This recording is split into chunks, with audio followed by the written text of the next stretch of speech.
Students, today we are going to start with the lesson variation. Today we will discuss the basic introduction of the lesson variation.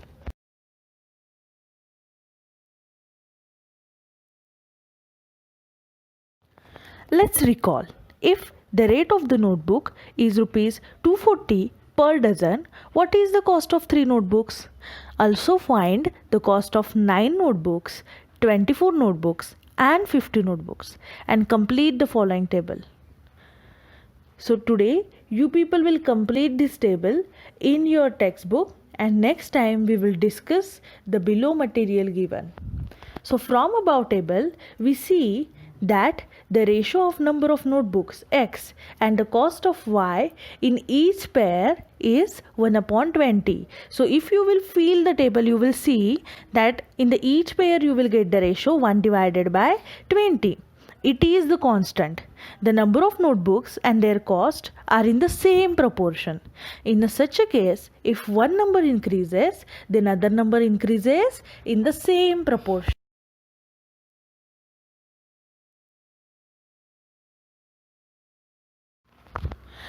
Let's learn.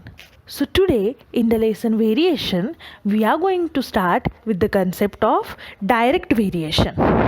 So the statement x and y are in the same proportion and can be written as x and y are direct variation, or their direct variation between x and y using the mathematical symbol. It can be written as x, the between sign is directly proportional or direct variation, and y.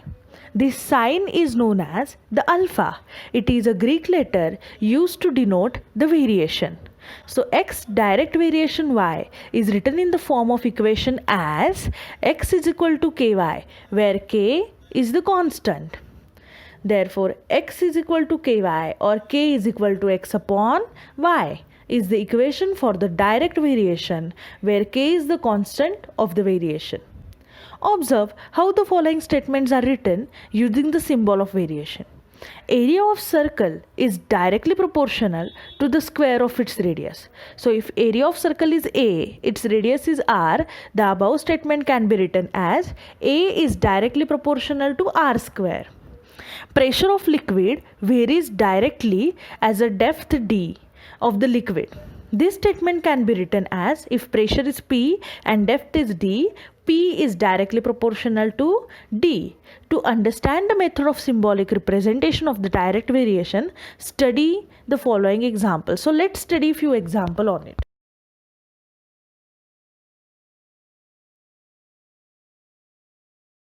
Let's see the first example. X varies directly as y when x equal to 5 and y equal to 30. Find the constant of variation and equation of variation. X varies directly as y, that is, as x is directly proportional to y. So x is equal to ky, k is the constant of variation. We have learned this, and we have learned one more formula, that k is equal to x upon y. Here x is 5, y is 30. So 5 upon 30, 5 6 are 30. So k is equal to 1 upon 6, constant of variation. Now let's find the equation of variation. We know that equation of the variation is written in the form x is equal to ky. That is, x is equal to y upon 6, or y into 1 upon 6, that is y upon 6. Or we can write it as y is equal to 6x.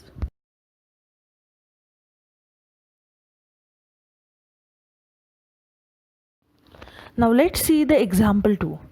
Cost of groundnuts is directly proportional to its weight. So if cost of 5 kg groundnuts is 450, then find the cost of 1 quintile groundnuts. Students, 1 quintal means 100 kg. So let's find it. So in the solution, let the cost of the groundnut be assumed as x and weight of groundnut as y. So it is given that x varies directly as y, that is x is directly proportional to y, that is x is equal to ky. So 450, that is the cost of groundnut, 450 equal to, it is for 5 kg, so 450 equal to 5k. So from this we can find the value of k, that is k equal to 90. So equation of variation is x is equal to 90y.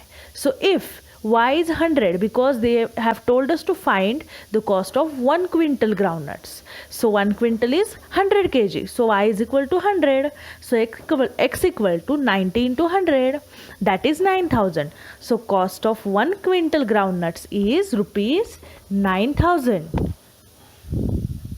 Now here we have completed with the solved example and the introduction to the variation. Now you people will solve practice set 7.1 in your notebook today itself.